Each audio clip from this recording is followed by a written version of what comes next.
No. I'm tired of this war. I don't need to take any orders from you. That's what happens to upstarts. You made enemies by wanting to rise above your station in life.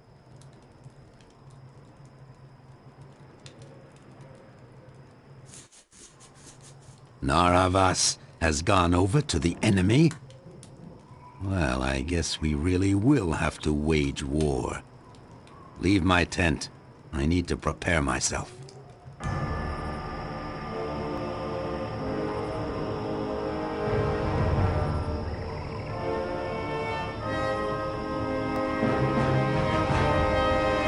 Welcome to our village. Oh, Spendius, skillful archer, killer of pigs, supplier of food, stealer of the Zainth, scourge of the Carthaginians, destroyer of the waterworks, and conqueror of Hannan.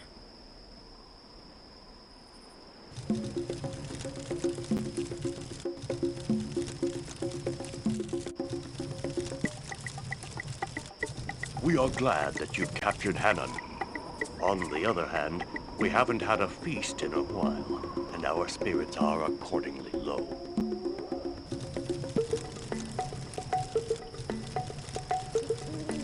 Destroying Carthage is a feat the glory for which must be yours. Destroy the city, and we will celebrate your victory by dancing on the ruins.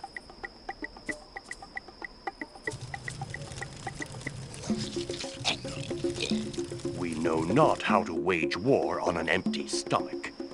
Do you have any food for us?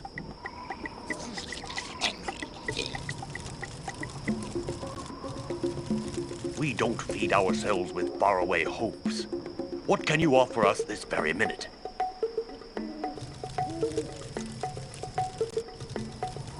Grains and vegetables? Might as well eat fish bones.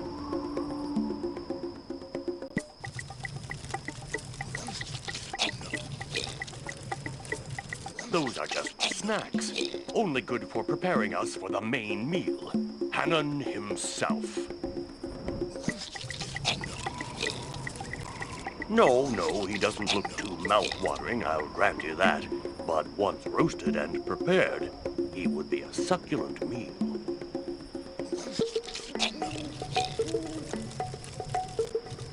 Try thinking about the fate the Carthaginians have reserved for you if they manage to capture you again.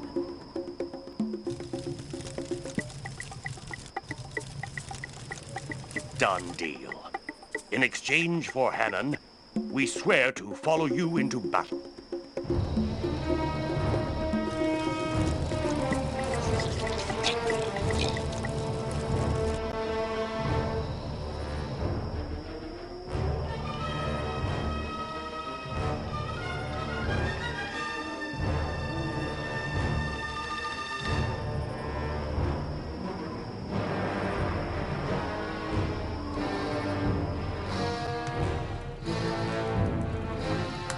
Gather the troops, sound the trumpets, and move forward! We will surprise Nar Havas before he launches his attack! Spendius and Matho are quicker than Nar Havas. They come upon the Numidian army, leading the Gauls, Balears, Etruscans, and their pariah allies, and chase them into the backcountry. It was time. Already, Hamilcar is leaving Carthage. Spendius and Matho turn around to face him, and attempt to catch him between them. Hamilcar immediately reacts. He sends some of his troops to fight Matho, while he marches towards Spendius with his elite soldiers.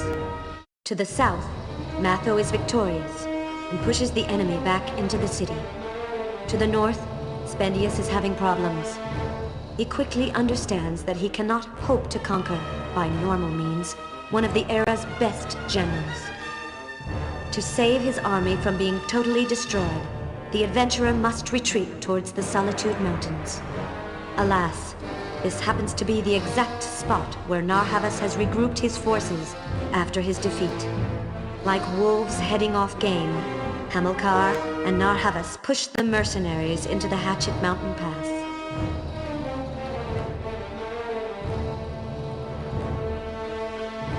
They block off any possible escape by throwing rocks from the tops of the cliffs. Spendius and his men are caught in the trap. The enemy is content to keep the high position, waiting for thirst and hunger to do the job.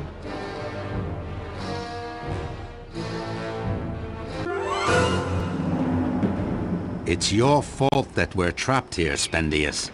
Our time is limited, and all I hope is that you'll die before me. I want to see you let out your last breath like a burst bladder. There's nothing in this pass. Not one single thing that a human being could eat. Are you dreaming? The enemy is solidly camped out on the heights, and no matter what he does, Matho won't be able to dislodge them. Don't count on his help.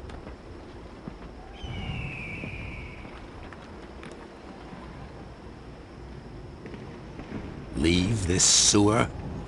The lack of sustenance has driven you crazy, Spendius. The men are too weak to move, and no longer have any faith in you. They won't obey you.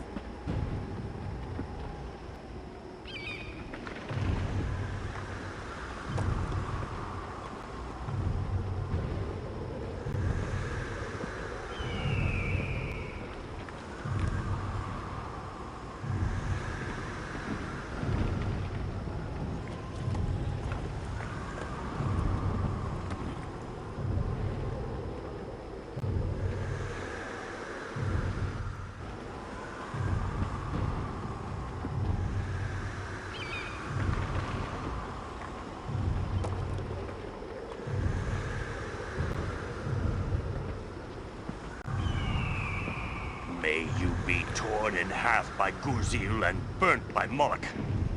I've listened to your wonderful words, Spendius, and now I'm reduced to chewing sandals.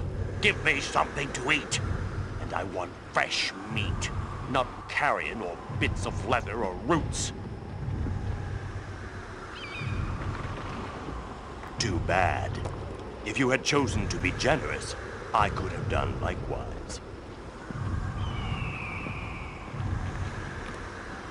I would give you images. Beautiful images that surely have magic powers.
Beware, unfortunate one.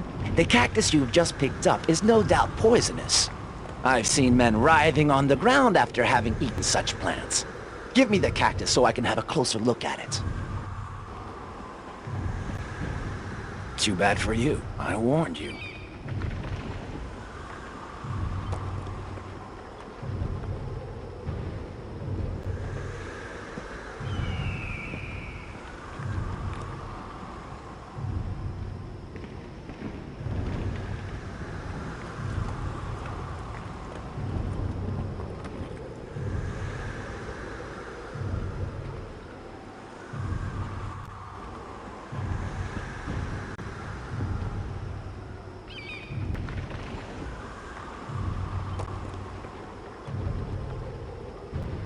By Melkart, meat that is still warm.